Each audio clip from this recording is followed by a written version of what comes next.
I still remember my very first tutoring session. It's like it was yesterday. I walked into the school, a pleasant school safety agent greeted me by my first name and directed me to the main office. When I got to the main office, they poured me a fresh cup of coffee as they printed my schedule and prepared my teaching materials. The skies were blue, the sun was shining brightly, and a bubbly woman came over. Her name was Miss Pearson.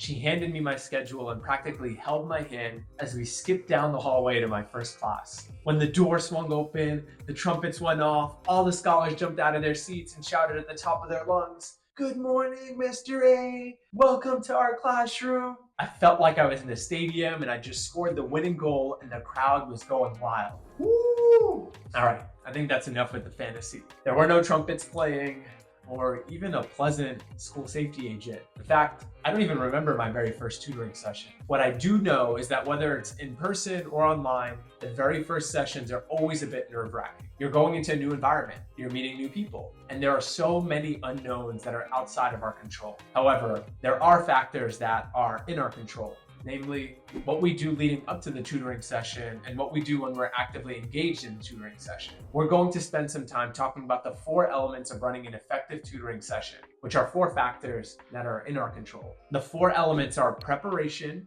engagement, adaptation, and evaluation. Preparation includes everything that happens prior to the first tutoring session. Things like the training you're engaged in right now, but it also extends to the logistical things. If you're tutoring online, make sure you have the credentials you need to log in. Know how you'll reach your scholars if they're not in the session, and have a plan in case a scholar has some technical difficulties. If you're tutoring in person, map out the commute to the school and write down where you will go or who you will ask for when you arrive at the school in a place you can easily access in case you forget or don't have internet connection. The last part of the preparation element is a mindset check and plan for the session. The mindset check should be a reminder that we're not going in to give the answers. Our scholars are smart and they need someone to help them clarify their thinking, identify their missteps, and lead them to the solutions until they absolutely understand the concept. Once that's in check, do a run through of what you might be tutoring on that day and any activities you might want to have pre-planned. For example, if it's the first session, you might want to have some icebreaker questions that you've thought through to get to know the scholars you're going to meet. If it's a future session,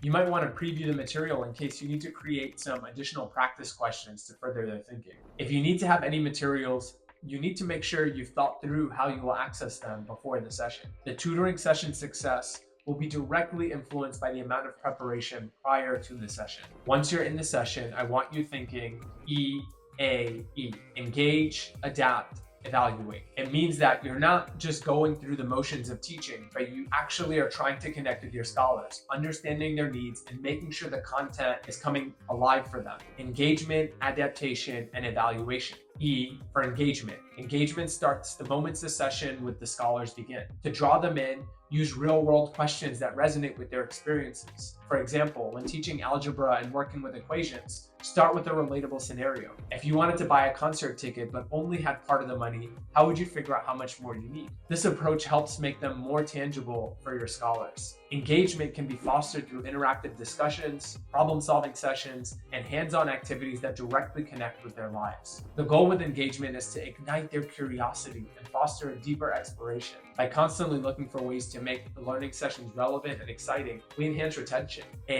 Adaptation. Adaptation is all about flexibility and asking thoughtful questions. Beyond the subject matter we're working on, we have no idea where our scholars are struggling or if they're struggling at all. For all we know, there may just be a minor language barrier. Because we're going to be operating in the unknown, we can't even pre-plan our questions. My biggest pro tip to prepare to adapt is to task scholars to share their thinking out loud or to show their work. The more they say out loud or show what they're doing, the less you have to guess. It's hard enough knowing you have to constantly be thinking a step ahead. Don't make it harder on yourself by trying to read their minds or make assumptions. Based on what you're seeing and hearing, you can make adjustments to your explanation, change the pace of your instruction, or even try a completely different approach.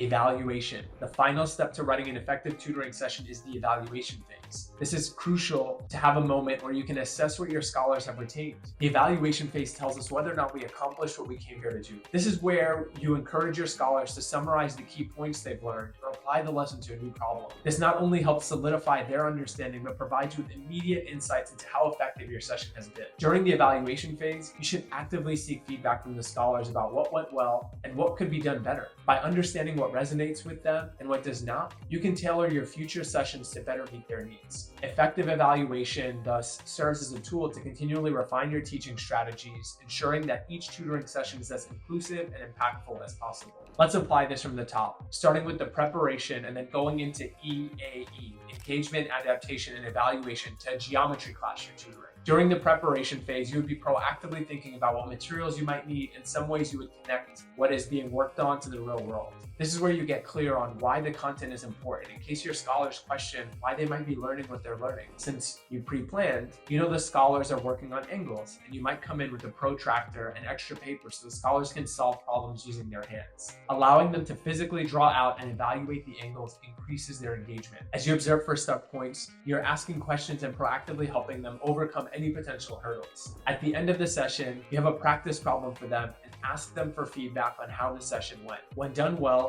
tutoring is not just about imparting knowledge. It's an opportunity to inspire scholars to love what they're learning and enjoy the learning process.